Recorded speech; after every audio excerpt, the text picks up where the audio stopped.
Hello students. अभी तक हम इंटीग्रेशन का बेसिक आइडिया डेवलप कर चुके हैं कि इंटीग्रेशन किसी भी फंक्शन का किस तरीके से किया जाता है। तो इंटीग्रेशन में हमने देखा था कि integration is just inverse of differentiation. अगर मैं D upon D X of F X plus some arbitrary constant C को डिफरेंशिएट कर लेता हूं, मान लीजिए, तो मुझे मिलता है एक function F of X, capital F of X. It means अगर मैं बोथ साइड का इंटीग्रेशन करता हूं तो integration of capital F of X D X will become small F of X plus C. It means मुझे जो finally function चाहिए होता है वो फंक्शन चाहिए होता है जिसका डेरिवेटिव करने के बाद एक फंक्शन आया होगा। जैसे एग्जांपल के लिए हमने बोला था कि मान लो मेरे पास एक फंक्शन है साइन एक्स डी एक्स, इसका इंटीग्रेशन करना है। तो इंटीग्रेशन अगर इस फंक्शन का करना है तो अगर कुछ ऐसा करूं, मैं मान लो D upon D X of F X plus C एक ऐसा फंक्शन फाइंड आउट करूं जिसका डिफरेंशिएशन साइन एक्स होता हो। तो आपको पता है साइन एक्स किसका डिफरेंशिएशन होता है, ये होता है एक्चुअली माइनस कॉस एक्स का। तो डेफिनेटली यहां पे अगर मैं माइनस कॉस एक्स अगर पुट कर दूं और बोथ साइड का इंटीग्रेशन कर दूं तो इंटीग्रेशन ऑफ साइन एक्स क्या होगा, इंटीग्रेशन ऑफ साइन एक्स होगा minus times of cos X plus C. तो इस तरीके का हम आइडिया डेवलप कर चुके हैं और इसी बेसिस पे हमने कुछ फॉर्मुलेशंस भी किया था। जैसे x to the power n dx है तो इसका इंटीग्रेशन होता है x to the power n plus one divide by n plus one plus some constant c। इसी तरीके से 1 अपॉन एक्स डी एक्स है तो ये हो जाता है log of X plus C.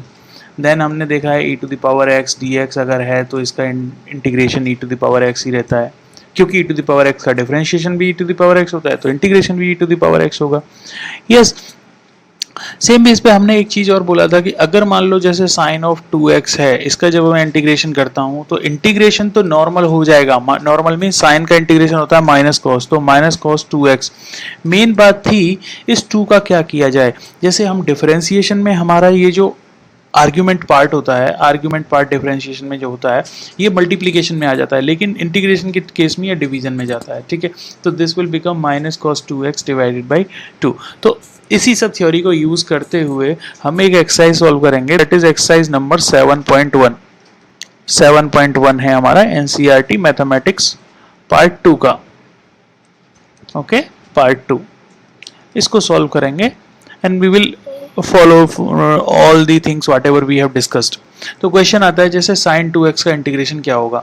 sin 2x का इंटीग्रेशन क्या होगा, sin 2x dx। आपको पता है sin का इंटीग्रेशन होता है cos माइनस में, तो माइनस cos 2x।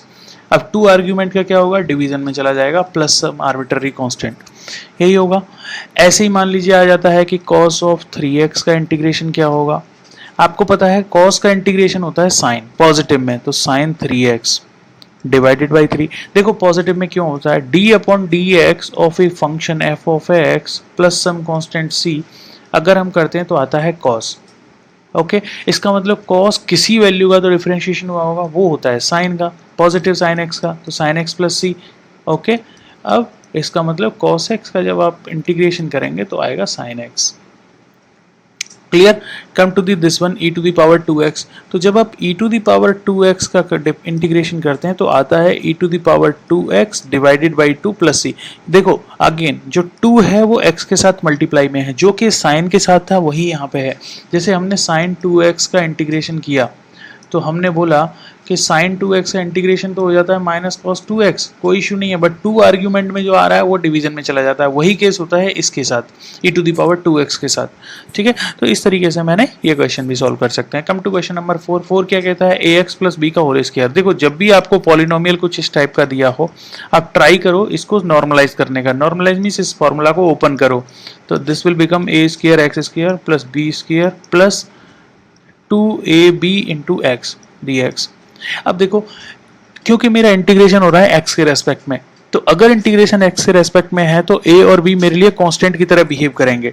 a और b क्या करेंगे, मेरे लिए कांस्टेंट की तरह बिहेव करेंगे। तो जब मैं इसका इंटीग्रेशन करूंगा तो a square will be constant, तो x स्क्वायर का इंटीग्रेशन क्या होगा, वही फॉर्मुलेशन यूज होगा। x to the power n dx का इंटीग्रेशन होता है x to the power n plus 1 divide by n plus 1 plus C, यही फॉर्मुलेशन यूज करते हैं। तो a square X cube by 3 plus B square के साथ तो कुछ है ही नहीं, इसका मतलब हम 1 ट्रीट करेंगे। तो आपको पता है 1 का इंटीग्रेशन क्या होता है, x ही होता है 1 का इंटीग्रेशन। क्यों, क्योंकि 1 को आप x to the power 0 treat कर सकते हो और x टू द पावर 0 का मतलब x to the power n plus 1 divide by n plus 1, तो n is nothing but 0, so x to the power 1 divide by 1।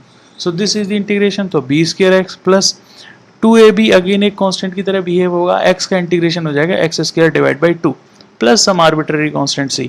तो this will become a square x cube divide by 3 plus B square X plus 2 से 2 cancel हो जाएगा, तो A B X square plus some arbitrary constant c। इस तरीके से मेरा ये क्वेश्चन सॉल्व हो जाता है। ठीक, come to question number this one fifth क्या है? फिफ्थ है integration of sine 2x minus 4e⁻3x dx। अब देखो अगेन वीडियो नंबर 1 में हमने बात किया था कि जब मेरे दो फंक्शन प्लस या माइनस हो रहा होता है, एल्जेब्रिक समेशन या डिफरेंस हो रहा होता है, तो हम इंटीग्रेशन को पार्ट्स में भी कर सकते हैं। पार्ट्स में मीन्स मैं साइन 2x का इंटीग्रेशन एक साथ करूंगा, माइनस करके 4e⁻3x का इंटीग्रेशन अलग करूंगा। तो जब साइन 2x का इंटीग्रेशन करोगे तो आएगा minus times of cos of 2x divided by 2 minus 4 is a constant because इसमें x का पार्ट नहीं है, e⁻x का इंटीग्रेशन e⁻x ही रहेगा, सो e⁻3x रहेगा। 3 आर्ग्यूमेंट में तो डिवाइड में चला जाएगा plus c। So this will be the solution question number 5 का। Come to question number 6। आप देखो 4 कांस्टेंट की तरह ट्रीट करेगा, e⁻3x का आप इंटीग्रेशन करोगे तो 4e⁻3x डिवाइडेड बाई 3 प्लस 1 का इंटीग्रेशन x प्लस सब आर्बिट्ररी कांस्टेंट c, ये आ जाएगा इसका सॉल्यूशन। यस अब 7th में आप देखो x square multiplied by 1 minus 1 upon x square है। मैंने बोला था कि आप इंटीग्रेशन में एफ एक्स प्लस माइनस जी एक्स अगर हो रहा है तो आप इंटीग्रेशन को पार्ट्स में कर सकते हो, बट मल्टीप्लिकेशन और डिवीजन में ये फैसिलिटी आपको नहीं मिलती है। तो उस केस में आपको क्या करना पड़ेगा, इसको नॉर्मल फॉर्म में लाएंगे। नॉर्मल कैसे? X square minus 1 upon x square है dx। आप क्या करो, एक्स स्क्र का मल्टीप्लाई कर दो पूरा फंक्शन में, तो एक्स स्क्र माइनस 1 मिला आपको dx। अब ये एल्जेब्रिक फॉर्म हो गई दो फंक्शन की। तो जब आप इंटीग्रेशन करेंगे एक्स स्क्र का इंटीग्रेशन हो जाएगा एक्स क्यूब बाई 3 माइनस 1 का इंटीग्रेशन हो जाएगा x plus some arbitrary constant c। ठीक है, तो इस तरीके से इस क्वेश्चन को सॉल्व किया जा सकता है। Come to question number 8।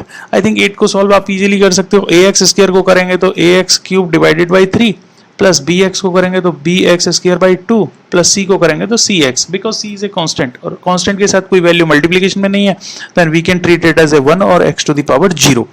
इस तरीके से ये क्वेश्चन सॉल्व हो जाता है। प्लस हम आर्बिट्ररी कांस्टेंट के मान लेते हैं यहाँ पे। चलो क्वेश्चन नंबर 9। 2x स्क्र को जब इंटीग्रेट करोगे तो 2x क्यूब डिवाइडेड बाई 3 होगा, e⁻x को करोगे तो e⁻x ही रहेगा प्लस हम आर्बिट्ररी कांस्टेंट c आ जाएगा। अब ये क्वेश्चन है जैसे square root of x minus 1 upon square root of x का होल स्क्वायर dx। अब इस क्वेश्चन को अगेन आप नॉर्मलाइज करो, तो जब आप स्क्वायर रूट ओपन करो, स्क्वायर को ओपन करोगे तो it will become x plus 1 upon x minus 2 dx। जब आप इसको सॉल्व करोगे तो x का इंटीग्रेशन हो जाएगा एक्स स्क्वायर अपॉन 2। अब क्वेश्चन आता है 1 अपॉन एक्स का इंटीग्रेशन क्या होता है, हम ऑलरेडी डिस्कस कर चुके हैं। 1 अपॉन एक्स का इंटीग्रेशन होता है ln x। देखो कई लोग सोचते हैं कि 1 अपॉन एक्स को x to the power minus 1 dx कर सकते हैं और इसमें x to the power n का फॉर्मूला लगा सकते हैं। जरा आप लगा के देखिए, x to the power minus 1 plus 1 divide by minus 1 plus 1, ये क्या हो रहा है भाई, ये हो रहा है 0 divided by 1 divided by 0 that tending to infinite. तो ये इंडेफिनिट वैल्यू आ जाती है, तो ये कभी भी ऐसे फॉलो नहीं होता है। तो 1 अपॉन एक्स का इंटीग्रेशन होता है लॉग x। ठीक है, माइनस 2 का जब आप इंटीग्रेशन करोगे तो 2x plus some arbitrary constant c। ठीक है, तो ये क्वेश्चन इस तरीके से सॉल्व हो जाएगा। Come to 11th number. 11th number में दो फंक्शन डिवीजन में है। अगेन आप डिवीजन में क्या होता है, जब डिवीजन में फंक्शंस होते हैं तो हम इंटीग्रेशन को पार्ट्स में नहीं कर सकते, तो हमें फंक्शन को नॉर्मलाइज करना पड़ेगा। नॉर्मलाइज करने के लिए क्या कीजिए आप, एक्स टू द पावर है 3 5x square minus 4 divide by X square है। आप इंडिविजुअल डिवीजन कर दीजिए। इंडिविजुअल डिवाइड करेंगे तो X cube divide by X square हो जाएगा वो x plus 5x square divide by X square will become 5 minus 4 divide by X square will become 4 to the power x to the power minus 2। अब आप इसको parts में integrate कर सकते हो। पार्ट्स में इंटीग्रेट मतलब x का इंटीग्रेशन एक्स स्क्वायर अपॉन 2, 5 का integration 5x minus 4 x to the power minus 2 है। देखो तो इसको करेंगे x to the power minus 2 plus 1 divide by minus 2 plus 1 plus some arbitrary constant c। तो जब आप इसको सॉल्व करोगे it will become X square divide by 2 plus 5x minus, देखो यहाँ पे माइनस 2 प्लस 1 है तो माइनस 1 होगा, तो ये हो जाएगा plus 4। X to the power minus 1 होगा तो 1 upon X plus some arbitrary constant c। इस तरीके से क्वेश्चन सॉल्व हो गया। Yes, come to number question number 12। आप देखो अगेन इसमें इंडिविजुअल डिवीजन करके आप इजीली सॉल्व करते हो। कम टू क्वेश्चन नंबर 13। 13 क्या कहता है, x to the power 3 minus X square plus x minus 1 divided by x minus 1 है। आपको ये इंटीग्रेट करना है। देखो अभी भी हमारे पास वही प्रॉब्लम है कि हम इसको डिवीजन है तो इंटीग्रेट बाई पार्ट में नहीं कर सकते, तो हमें कुछ ऐसा करना पड़ेगा कि इस फंक्शन को हम कुछ एल्जेब्रिक फॉर्म में ले आए, समेशन में या डिफरेंस में। तो देखो इस एक्स स्क्वायर एक्स क्यूब और एक्स स्क्वायर में से अगर मैं एक्स स्क्वायर कॉमन रख लेता हूं तो मुझे क्या मिलेगा, देखो एक्स स्क्वायर कॉमन रखने पे एक्स माइनस वन मिलेगा, प्लस यहां से अगर मैं वन कॉमन लेता हूं तो एक्स माइनस वन मिलेगा, divide by x minus one. अब देखो एक्स माइनस वन का इंडिविजुअल डिवाइड करोगे तो ये सारी चीजें कैंसिल हो जाएंगी और आपको मिलेगा X square plus one dx, और आप इसका इजीली इंटीग्रेट कर सकते हो X cube by three plus X plus some arbitrary constant c। इस तरीके से कोई डाउट जी नहीं, आप इजीली सॉल्व कर सकते हो। सेम क्वेश्चन 14 के साथ इंडिविजुअल मल्टीप्लाई करो, नॉर्मलाइज करो, इसमें भी 15th में भी इंडिविजुअल मल्टीप्लाई करो, नॉर्मलाइज करो। 16 में आपका फंक्शन पूरी तरह से क्या है, एल्जेब्रिक फॉर्म में है, आप इजीली सॉल्व कर सकते हो। 2x will become X square minus 3 cos x है तो हो जाएगा 3 sin x e to the power x plus some arbitrary constant c। Come to question number 17th, easily solve हो सकता है। 18th में आप क्या कीजिए, इंडिविजुअल को मल्टीप्लाई कर लीजिए, आ जाएगा sec square x plus sec x tan x, okay dx। आपको पता है sec स्क्वायर x किसका इंटीग्रेशन होता है, tan x का, sec x tan x किसका होता है, sec x का, dx ये plus c arbitrary constant c, easily solve हो सकता है। कम नेक्स्ट क्वेश्चन नंबर 19 है sec square x divide by cosec square x। अब देखो sec square x divide by cosec square x अगर आपको करना है तो आप लिख सकते हो sec स्क्वायर x को 1 अपॉन cos स्क्वायर x, और cosec स्क्वायर x को लिख सकते हो 1 अपॉन sin स्क्वायर x। जब आप इसको सॉल्व करोगे तो आपको मिलेगा tan square x plus 1, sorry tan square x dx। आपको पता है 1 plus tan square x is equals to sec square x, इसका मतलब tan स्क्वायर x को आप लिख सकते हो sec square x minus one. अगर आप इंटीग्रेशन करते हो sec square x minus one का तो ये एक एल्जेब्रिक फॉर्म हो गई दो फंक्शन की, तो sec स्क्वायर x का इंटीग्रेशन हो जाएगा tan x, और माइनस वन है तो माइनस वन का इंटीग्रेशन हो जाएगा x plus some arbitrary constant c। कोई डाउट जी नहीं, आप इजीली सॉल्व कर सकते हो। कम टू क्वेश्चन नंबर 20 में भी आप इंडिविजुअल डिवाइड कर लीजिए, तो इंडिविजुअल डिवाइड करेंगे तो 2 divide by cos square x minus 3 sin x divide by cos square x dx। जब देखो आप 2 divide by cos square x करोगे तो मिलेगा 2 sec square x minus 3 sin x divide by cos square x है, तो इसको मैं लिख सकता हूं 3 times of sec x tan x। आपको पता है इजीली अब आप सॉल्व कर सकते हो। 2 sec स्क्वायर x है तो 2 as it is sec square x का इंटीग्रेशन होता है tan x minus 3 sec x tan x है तो 3 cot x।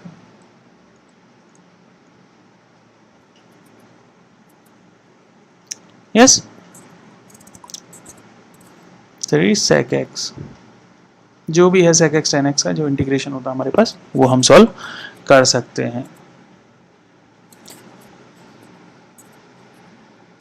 अब आता है नेक्स्ट क्वेश्चन, पूछा जाता है anti derivative of this one. आप इजीली सॉल्व कर सकते हो, integration of square root of X plus 1 upon square root of X dx।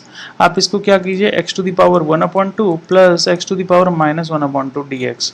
x to the power 1 upon 2 को again x to the power 1 upon 2 plus 1 divide by 1 upon 2 plus 1 कर दीजिए, plus x to the power minus 1 upon 2 को same form कीजिए minus 1 upon 2 plus 1, yes plus some arbitrary constant c।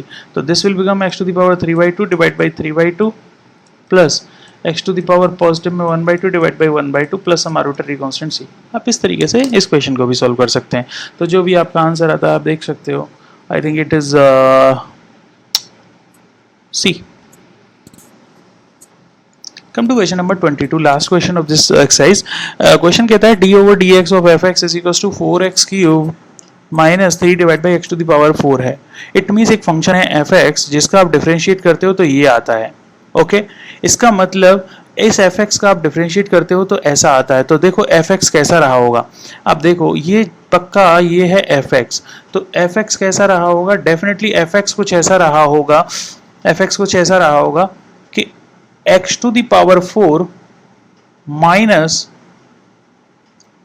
Minus अब देखो minus आ रहा है, अगर मैं x to the power minus 3 का डिफरेंशिएट करता हूं तो देखो क्या आता है minus 3 x to the power minus 4, यही आता है। तो इसका मतलब यहाँ पे हुआ है ऐसा, तो definitely plus x to the power minus 3 रहा होगा। तो इसका मतलब fx must be x to the power 4 plus 1 upon x to the power 3। ऐसा कुछ रहा होगा, करेक्ट। अब क्वेश्चन कहता है कि जब मैं f x is equal to 2 रखता हूं तो मुझे 0 मिलता है। तो अगर आप f ऑफ 2 रखते हो तो देखो क्या मिलेगा, 2 to the power 4 plus 1 upon 2 to the power 3। जब आप इसको सॉल्व करते हो तो it will become how much, it will become two to the power 4 will become 16 plus 1 upon 8, okay, plus 1 upon 8। और जब आप इसको सॉल्व करते हो it will become 129 divided by 8। इसका मीनिंग ये हो गया कि जब आप f ऑफ 2 रखते हो तो आंसर तो आता है 129 डिवाइड बाई 8, बट आप चाहते हो 0, तो डेफिनेटली कुछ पार्ट आपका नेगेटिव होना चाहिए। इसका मतलब हमें पता है fx plus some arbitrary constant c होगा तब ऐसा होगा। तो c को की वैल्यू क्या होगी, 129 बाई 8। तो definitely this is the answer, okay. So this is the answer. So like this you can follow all the exercises. After that we will discuss about the different parts of integration.